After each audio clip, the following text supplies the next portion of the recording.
My mother looked me straight in the eye and said, "Francine, we only have 4 tickets to Hawaii. Your daughter Melody can't come." What she didn't know was that I'd already seen the email confirmation on my brother's phone showing 8 tickets, not 4. The lie rolled off her tongue so easily that Tuesday afternoon in her pristine kitchen, the same kitchen where she'd taught me that family meant everything. Dorothy Peterson, 62 years old, retired bank teller, the woman who had raised 3 children on the importance of truth and loyalty, was lying to my face about my 14-year-old daughter being excluded from her uncle's wedding. I am Francine Peterson Clark, 38 years old, and I've spent my entire career as a dental hygienist fixing smiles while hiding my own pain behind one.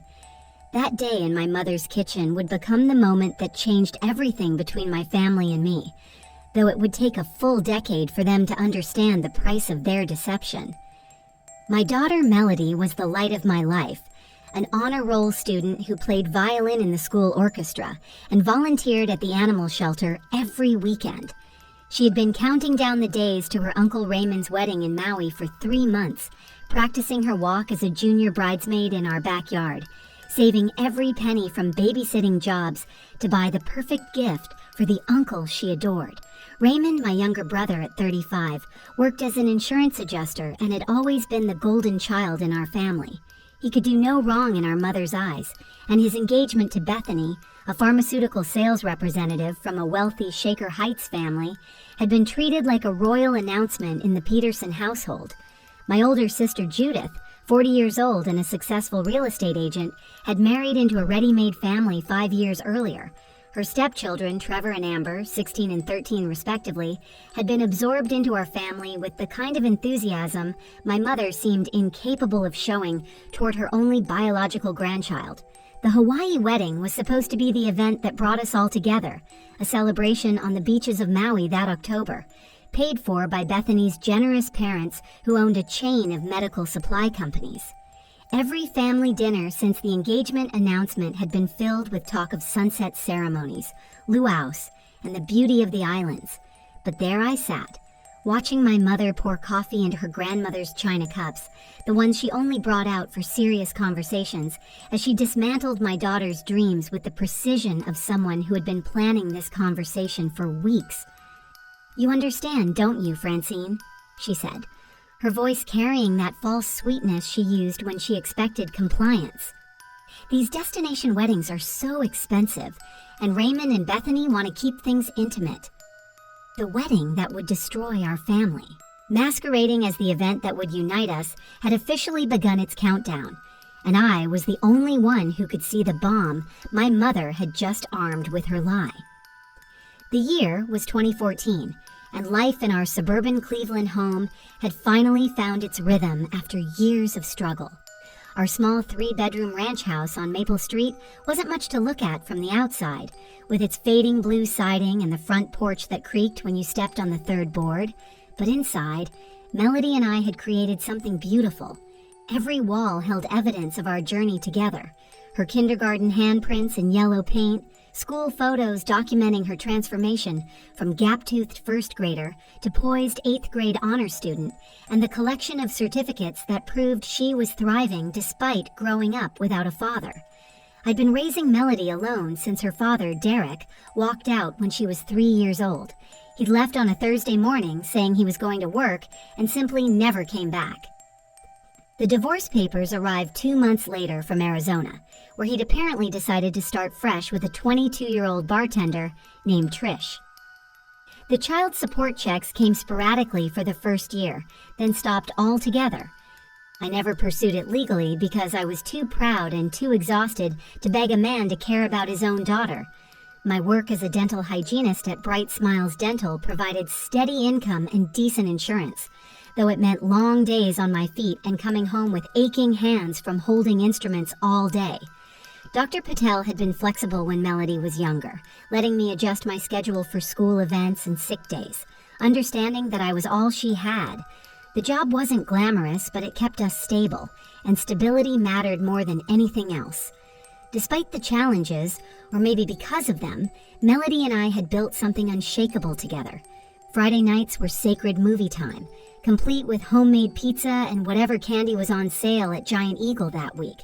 Sunday mornings meant pancakes shaped like whatever animal she requested, though by 14 she'd graduated from bunnies and bears to requesting abstract art that always ended up looking like blobs.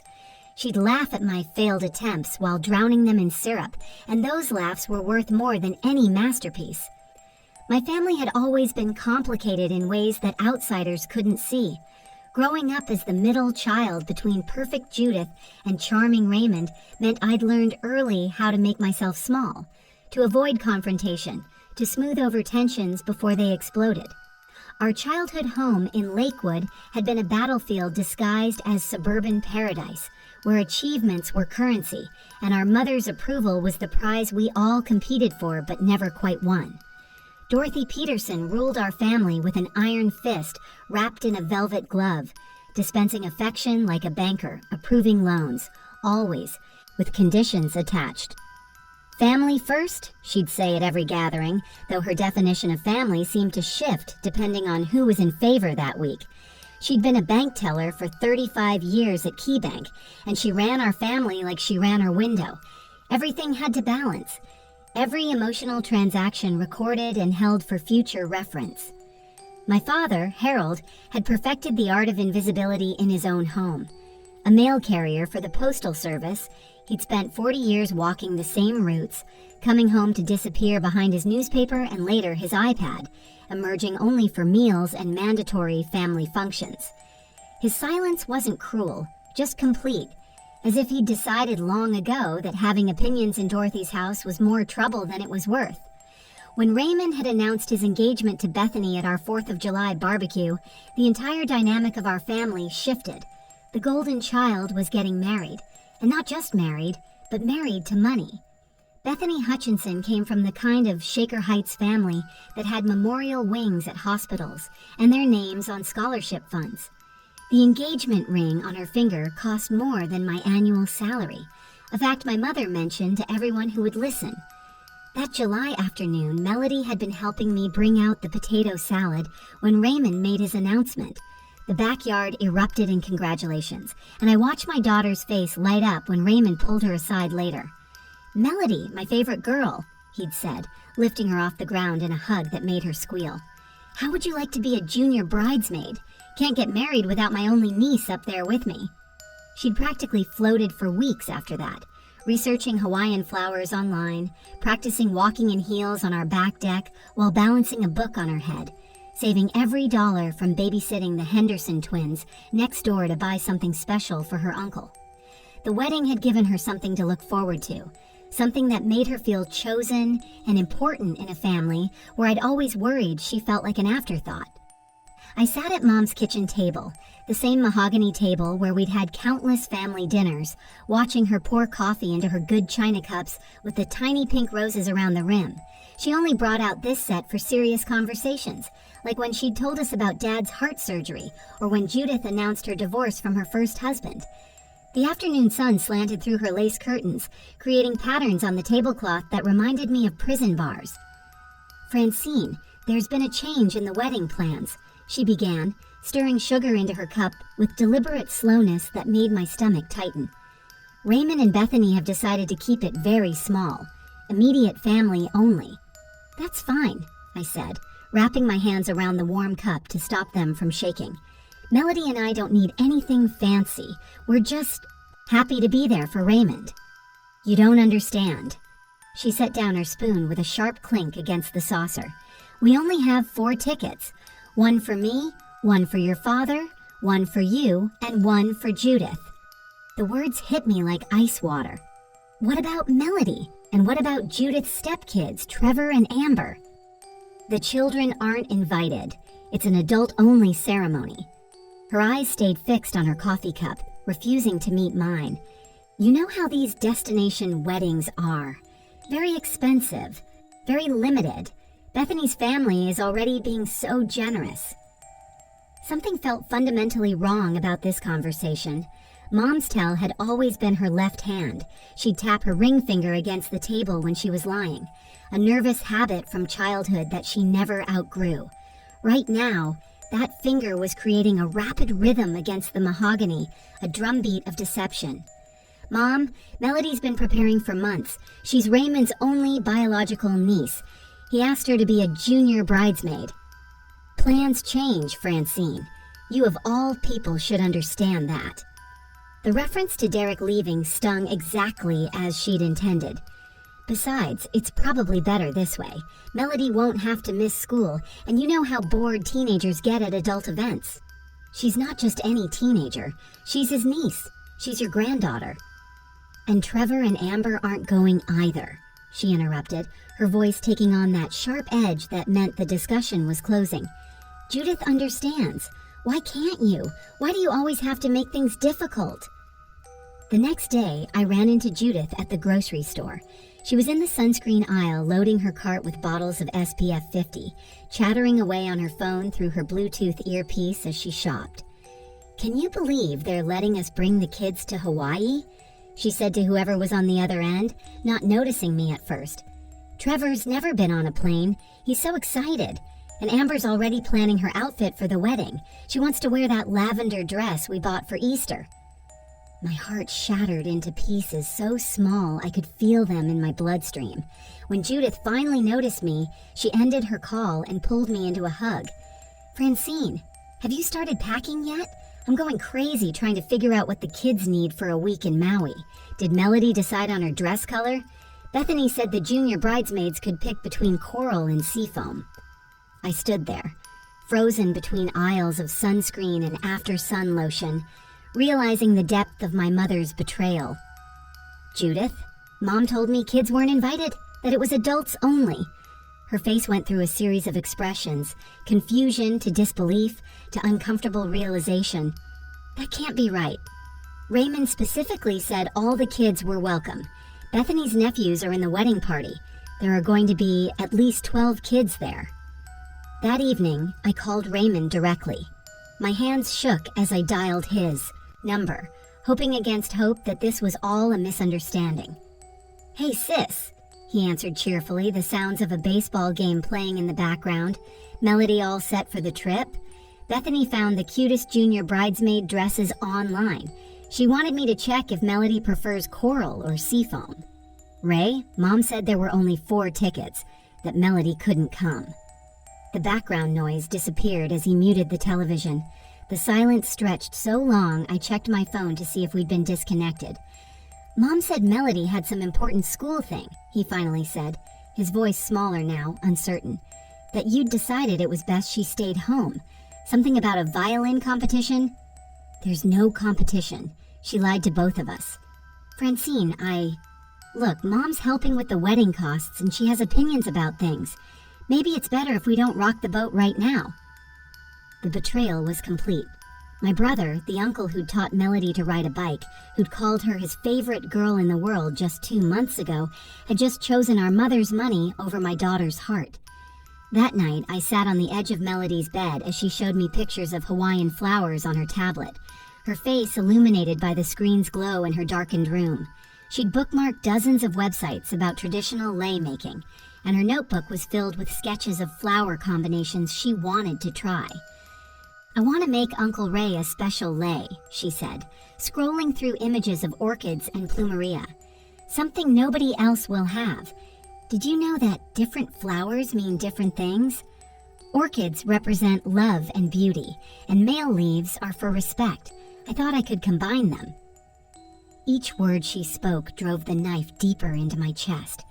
I looked around her room at the evidence of her excitement. The dress she'd picked out hanging on her closet door, the new sandals she'd bought with her babysitting money, the Hawaii travel guide from the library with sticky notes marking pages about Maui's best beaches. Sweetheart, I said carefully, taking her hand in mine, what if we planned our own special trip instead?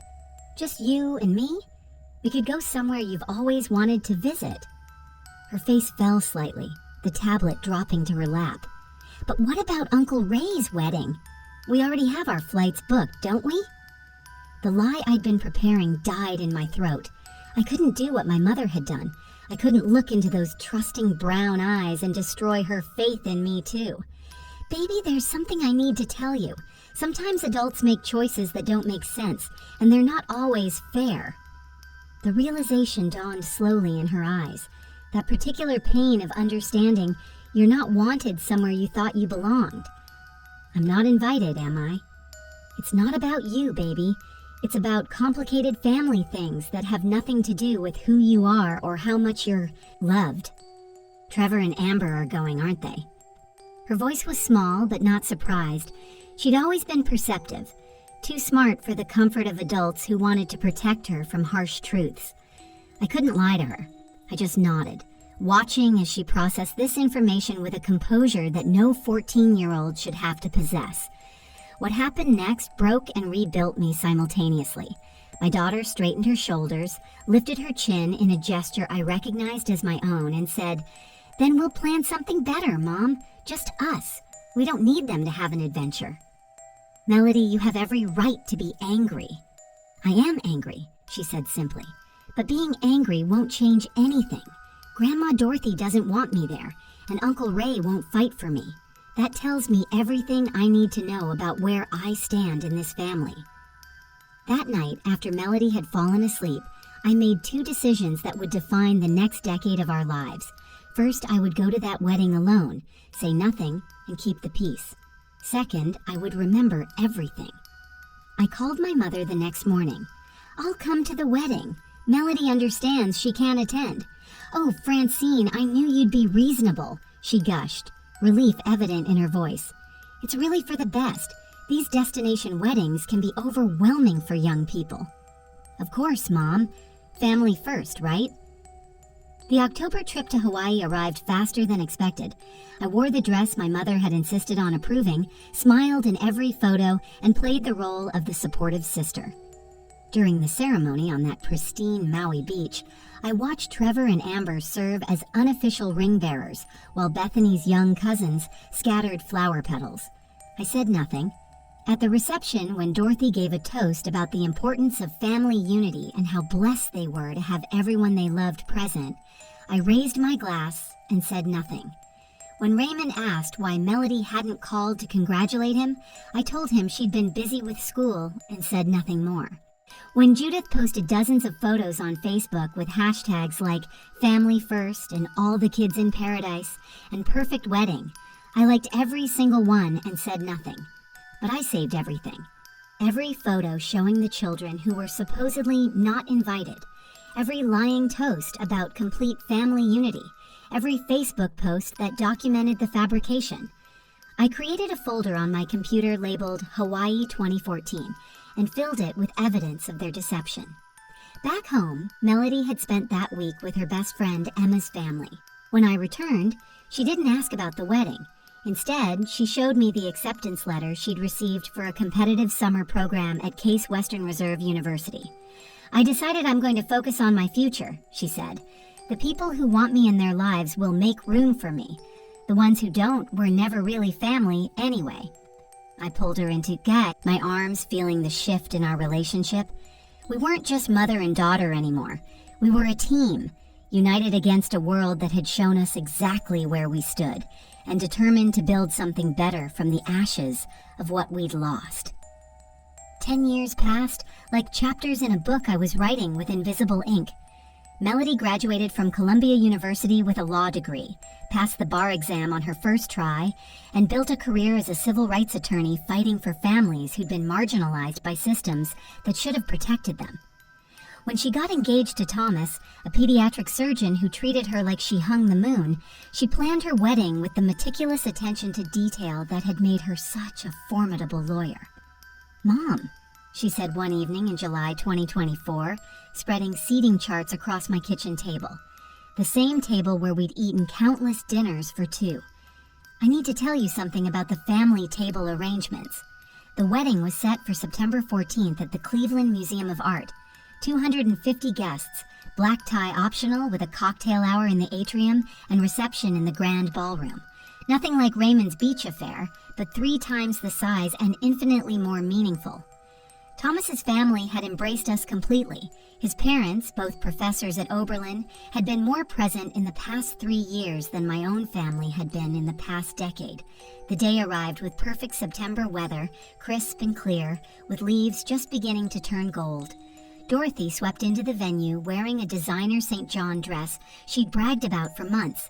Navy blue with gold trim that she'd told everyone cost more than most people's mortgage payments. Raymond came with Bethany and their 3 children, twins Madison and Mason, age 7, and 5-year-old Sophia. Judith arrived with her husband Carl and the now adult Trevor and Amber, both in their 20s and looking uncomfortable in their formal wear. The cocktail hour was in full swing when Dorothy cornered me near the bar, her voice carrying over the jazz quartet. "Francine, this is absolutely stunning. You must have spent a fortune. Where are we sitting? I told the Hendersons we'd be at the family table, and Margaret Wellington is dying to meet Melody's grandmother." "Oh, I'll show you," I said, leading them into the reception hall where the tables were set with crystal and gold chargers, centerpieces of white orchids and roses reaching toward the painted ceiling. The family table was exactly where it should be, positioned close to the head table with a perfect view of the dance floor. 8 place cards sat arranged on gold card holders, the calligraphy pristine. Dorothy reached for one, then froze. The cards read, Mr. and Mrs. Henderson, Mr. and Mrs. Cox, Dr. and Mrs. Robertson, Mr. and Mrs. Clark. "There must be a mistake." Dorothy's voice pitched higher. "This is marked as table 2, but these aren't our names. Where's Peterson? Where's my place card?" "There's no mistake," I said calmly, my voice steady as a judge delivering a verdict. "Those are Thomas's aunts and uncles, his actual family. But where's our table?" Raymond had joined us now, Bethany trailing behind with their children. I pointed across the vast ballroom to table 27, tucked in the back corner, partially obscured by a pillar and adjacent to the service door where waiters would be coming and going all night. "You're over there. It's the table we reserved for distant relatives, and plus ones we felt obligated to invite." Raymond's face flushed red. "Francine, this is ridiculous. We're your family. I'm Melody's uncle. I'm walking her down the aisle since her father isn't here." "Actually, no. Thomas's father is walking her down the aisle. You know, the man who's been to every graduation, every law school mock trial, every important moment for the past 3 years." "This is about Hawaii," Dorothy hissed, her carefully applied makeup starting to crack along with her composure. "You're being petty and vindictive about something that happened 10 years ago. It was just a wedding." "Hawaii?" I pulled out my phone, showing them a saved screenshot I'd kept for this exact moment. The old Facebook post of Trevor and Amber playing on the beach at the reception, and below it, Melody's comment from her high school account. "Looks fun. Wish I could have been there." "You mean the wedding where there were only 4 tickets?" I asked. "The one where children weren't allowed. Funny how Trevor and Amber seemed to manage just fine at that adults-only ceremony. Funny how 12 other children were there. Funny how you looked me in the eye and lied about my daughter being unwanted." Melody appeared then, radiant in her wedding dress, a vision in ivory silk with her hair swept up and her grandmother's pearls around her neck. Not Dorothy's pearls, but Thomas's grandmother's, a woman who'd welcomed her with open arms. "Grandma Dorothy." "Uncle Ray," she said, her smile professional and distant, the same smile she used in court. "So glad you could make it. I hope you enjoy the reception. Table 27 has a lovely view of the service entrance. Very convenient if you need to leave early." The reception continued beautifully without them at the center of it. Dorothy and Raymond's family spent the evening at table 27, picking at their salmon and watching from across the room as Thomas's family gave speeches that brought tears to everyone's eyes. They left before the cake cutting, Dorothy's designer dress disappearing through the same service door she'd been forced to watch all evening. Judith, to her credit, came to find me during the father-daughter dance. She stood beside me as we watched Thomas's father spin Melody around the dance floor to My Girl by the Temptations, both of them laughing when he attempted a dip. "I never knew," Judith said quietly, her voice thick with emotion, "about Melody and Hawaii. Mom told me you decided not to bring her. She said you thought it would be too expensive. that you were being practical." "I know," I replied, keeping my eyes on my daughter's glowing face. "But you never asked. None of you ever asked why a 14-year-old girl suddenly stopped calling her favorite uncle, why she never came to another family gathering, why she spent every holiday for 10 years with her father's family in Arizona instead. Derek's family? But he abandoned her." His mother reached out when Melody was 15. She'd never known she had a granddaughter until she found us on social media. Turns out Derek had lied to them too, but when they learned the truth, they drove here from Phoenix to meet her. They've never missed another milestone since. The truth was that Hawaii lie had freed us in ways I never expected. Melody and I had built our own family over those 10 years. Friends who became sisters, mentors who became parents, chosen aunts and uncles who never once questioned whether she deserved a seat at their table. Emma's parents, who'd taken Melody in during that Hawaii trip, became her honorary grandparents. My supervisor at the dental practice, Dr. Patel, walked her through college applications and wrote recommendation letters that helped her get into Columbia. 3 months after the wedding, Dorothy called me. Her voice sounded older, fragile, in a way I'd never heard before. For the first time in my 62 years of knowing her, my mother offered a real apology. "I thought keeping the peace was more important than the truth," she admitted. "I thought if Melody was hurt quietly, it would be better than Raymond being hurt loudly. Bethany's family had money, and I wanted to impress them. I sacrificed my granddaughter for appearances." "And now?" I asked. "Now I have 3 grandchildren I've never really met, Raymond's kids." Melody told them the truth at the wedding about why their cousin never came around. Children understand fairness in a way adults forget. They don't want to know someone who could exclude a child from a family celebration. "What do you want me to say, Mom?" "Nothing.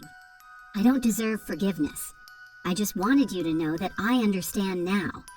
Every family photo on my wall is a lie, because the most important person is missing. I chose 4 tickets to Hawaii over my granddaughter, and that choice cost me everything that actually mattered. I wish I could say we reconciled, that the family healed, but some breaks can't be mended with apologies. They can only teach. Melody's wedding wasn't about revenge, it was about recognition. For 10 years, I'd taught her through my silence that keeping the peace mattered more than her pain. At her wedding, she taught me that some tables aren't worth sitting at, no matter how close to the front they are.